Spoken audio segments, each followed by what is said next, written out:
Guys, FUD ke Bitcoin ini memang semakin banyak ya. Dan kalau kita perhatikan ketika saya record video kali ini, satu-satunya yang hijau di dalam 10 besar itu hanya Toncoin di sini. Yang hijau pada umumnya ini teman-teman ini sudah pada berdarah-darah datang bulan ini altcoins. Jadi FUD semakin banyak ini ke Bitcoin dan bagaimana nasibnya altcoins yang semakin merana. Kalau kita perhatikan itu kayak ini FUD ini menyebabkan candle merah itu tembus meja, teman-teman. Parah dia. Dan akan kita bicara di sini mengenai beberapa berita yang sangat menarik ya di tengah penurunan harga ini. Jadi be strong, teman-teman. Untuk itu let's dive in, my friend. Welcome back everyone to Black Cuan. Terima kasih telah mengupdate berita kripto dari channel ini. Teman-teman, untuk keadaan kita sekarang ini, semakin banyak ini FUD yang berkeliaran dan memang kesannya liar ya. Ini ada technical correction dari chartnya si Bitcoin ya. Kemudian FUD ini juga dari Mt. Gox yang masih aja dia ini bikin kita ketakutan gitu kan untuk di harga si Bitcoinnya, dan harga Bitcoin ketika dia melampirkan berita ini sudah berada di 64.300 dan bahkan mungkin ini sudah turun lagi ini. Dan ditambah lagi ya, berita yang buruk ini ditambah lagi dengan adanya ketegangan ini di Arab, negara-negara Arab ini teman-teman. Jadi ya lengkap sudahlah FUD yang terjadi dalam beberapa waktu belakangan ini kepada pasar kripto di sini teman-teman. Jadi kalau kita mau perhatikan ini secara jelas ya mengenai keadaan kita ini, untuk periode ini kita masih saja bertahan ya di range box ini sampai sekarang ini. Semenjak Maret itu terjadi ketika Bitcoin memuncak di atas 73.000, kemudian dia dibawa turun lagi dan habis itu dia coba lagi naik ke 70.000, bahkan sempat ke 71.000, lalu dia ditarik turun lebih dalam lagi sampai ke 50-an ribu. Dan teman-teman, tidak berubah, tetap bullish kepada aset kripto ataupun Bitcoin meskipun harga Bitcoin ini akan ditarik lagi ke bawah ya, ke range box di zona merah ini teman-teman. Artinya kemungkinannya di bawah 60.000 itu pun kalau terjadi. Dari situ kita ekspektasikan pemantulannya sampai ke 74-75.000, bahkan sampai nanti itu ketika kondisi ini sudah mulai tenang kembali menuju ke 90-an ribu. Dan di tengah ketakutan kita ini saya ingin melampirkan sebuah insight yang sangat-sangat positif untuk kita melihat ini tidak hanya dalam jangka short term saja ya. Memang kalau short term itu merah-merah dan menyakitkan, menjengkelkan juga di situ. Tetapi data-data berikut ini saya kira cukup ya untuk membuat kita menjadi be strong, guys. Ini saya ambil dari Vivek mengenai large holders yang mengakumulasi lebih dari 84.000 Bitcoin di bulan Juli. Dan ini adalah angka tertinggi akumulasi paus itu yang pernah terjadi sebelumnya itu di tahun 2014.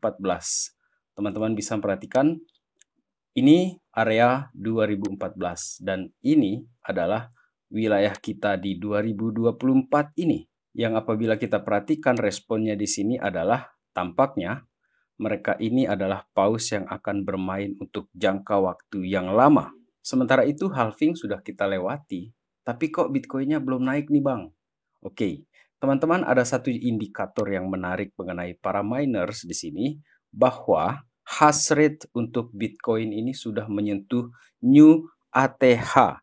Yang saya pahami di sini bahwa para miners ini sudah mulai aktif lagi dan tampaknya ini kinerja perangkat barunya mereka ini sudah mulai beroperasi secara maksimal, dan ini pun salah satu faktor yang saya pikirkan ya mengenai para miners dan operasi mereka di sini.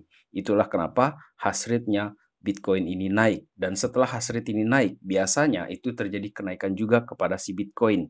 Akan tetapi, indikator ini atau kejadian ini biasanya agak tertunda dia. Barulah setelah beberapa waktu, harga Bitcoin-nya bisa jadi akan terjadi kenaikan seperti itu, sahabat Black Cuan.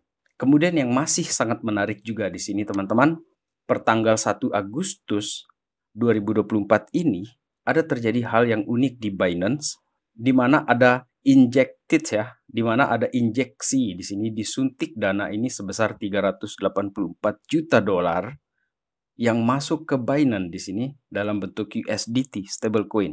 ini mau dipakai apa dana sebesar ini gitu kan. Ya ini logika aja sih. Kalaupun sekarang Bitcoin ini dikatakan akan turun bahkan ke zona merah ya, seperti kita bicarakan tadi, ya tampaknya ya persiapan untuk pembelian juga ini sudah siap kayaknya gitu kan. Sebelum kita ke berita selanjutnya, teman-teman, saya ingatkan bahwa this is not financial advice. Kalian bisa kehilangan uang kalian apabila berinvestasi di kripto ataupun Bitcoin karena volatilitasnya yang tinggi. Dan apabila kalian suka dengan konten Black Cuan, please, guys, tekan tombol like-nya ataupun berkomentar dan jangan lupa mensubscribe. Oke, kita lanjut di sini ke Amerika kita mengenai national debt Amerika yang berkaitan juga dengan pemilihan presiden dan ada juga kaitannya dengan Bitcoin. Yang dalam hal ini saya menampilkan sebuah analisa ataupun pemikiran dari Dennis Porter di sini mengenai Bitcoin yang akan menjadi strategic reserve untuk si Amerika tersebut, teman-teman.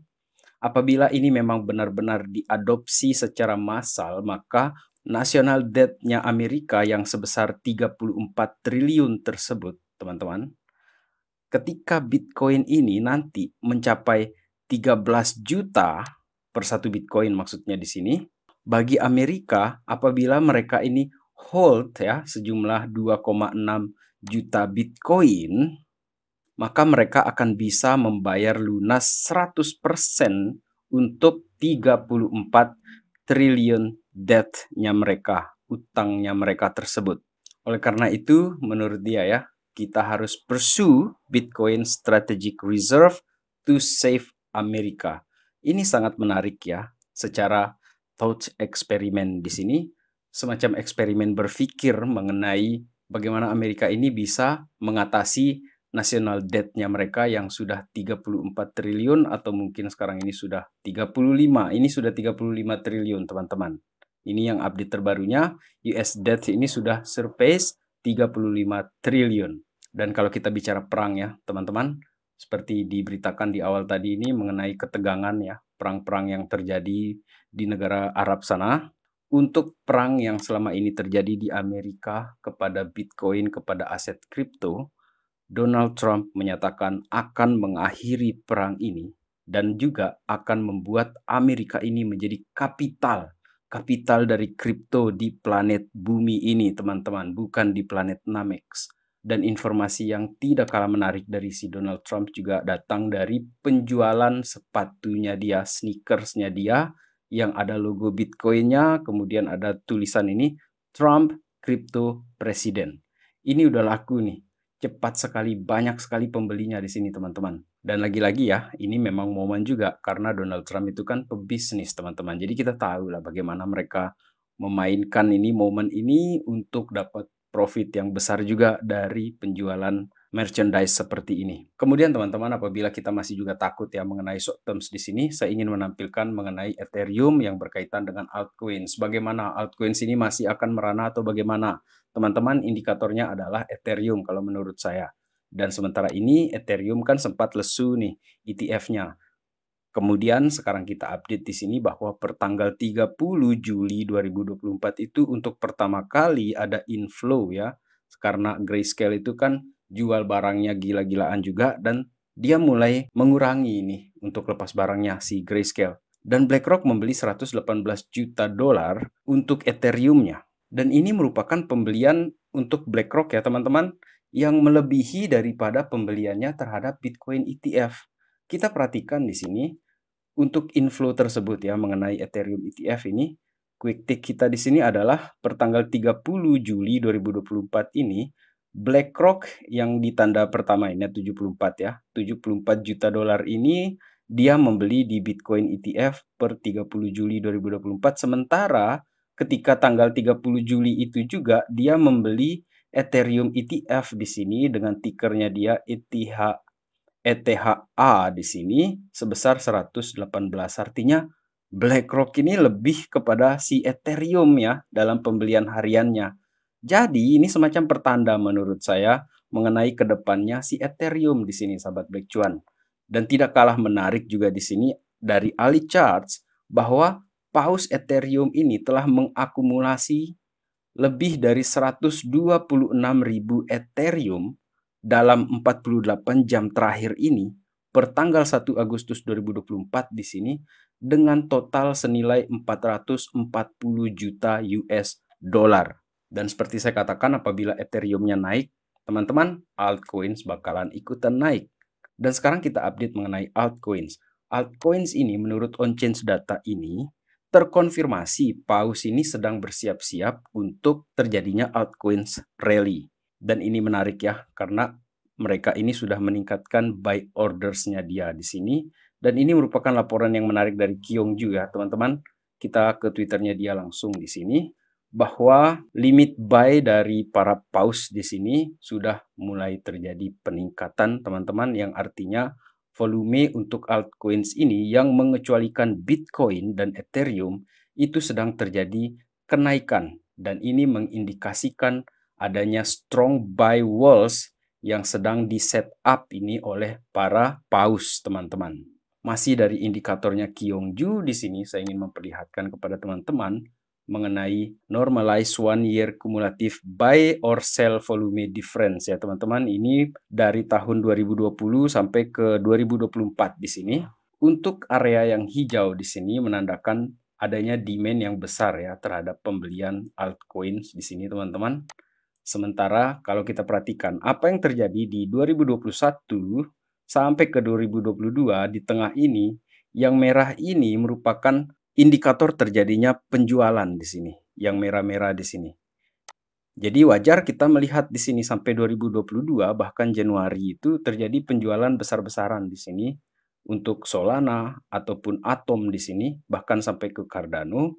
Tetapi teman-teman, apabila kita perhatikan ini semenjak 2023 atau Januari 2023 lah, ada beberapa koin yang tetap hijau di sini seperti Cardano, Cake juga di sini.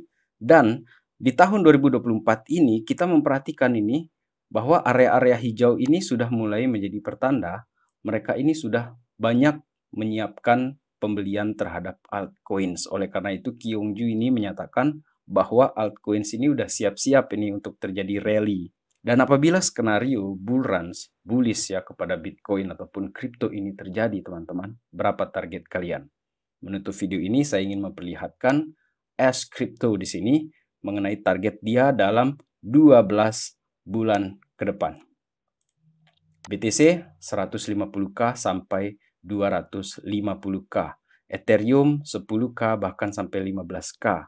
BNB 1000 sampai ke 1400 dan koin-koin lainnya. Termasuk juga Manta di sini yang diekspektasikan naik ke 30 sampai 60. Yang punya Manta silakan berkomentar di kolom komentar Black Cuan di sini. Ekspektasi kalian seperti apa terhadap koin Manta di sini, teman-teman.